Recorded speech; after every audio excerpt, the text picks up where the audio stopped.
All right, so you were to design a shelter that would minimize the amount of your ice cube penguin that would melt. And so it's all about thermal energy getting to the penguin. So let's start off with the lamps. The lamps emit EV and EM waves, which is light. And so some of the EM waves get absorbed by the air molecules, and so they gain thermal energy and increase in temperature, get hotter.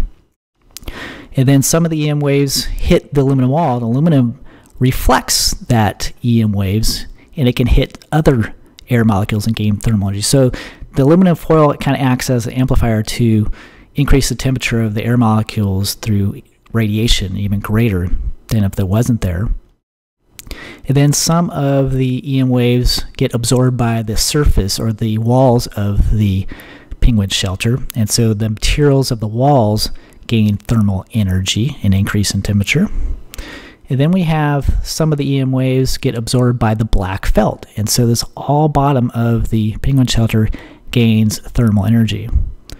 All right, so let's talk about, well, what does that leave us? So that we were talking about thermal energy transfer by conduction, or sorry, by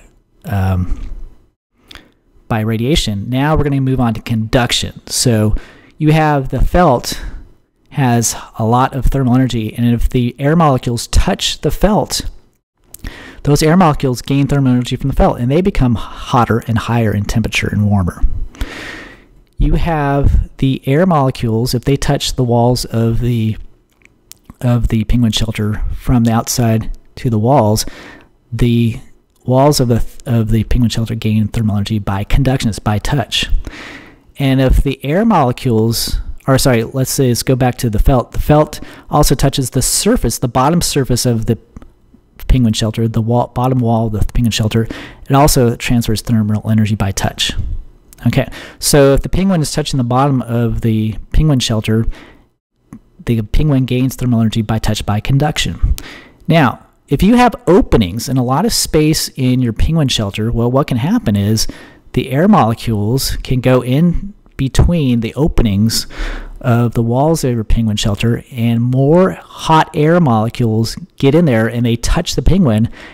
They're transferring thermal energy to the penguin because, again, the penguin's ice cube, it's lower in temperature. The hot air molecules are higher temperature, so it transfers from the higher temperature air molecules to the lower temperature penguin.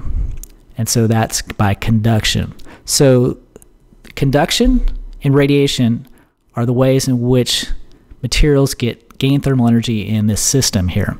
Now, there is no convection. No convection. There's no hot air rising because there's always hot in there no matter what, because thermal energy is being emitted by the lamps and is constantly getting absorbed by the felt and the walls and the air molecules. So there's no rising of the hot air. There's hot air molecules in there constantly. So there's no thermal energy transfer by convection. It's only conduction and radiation.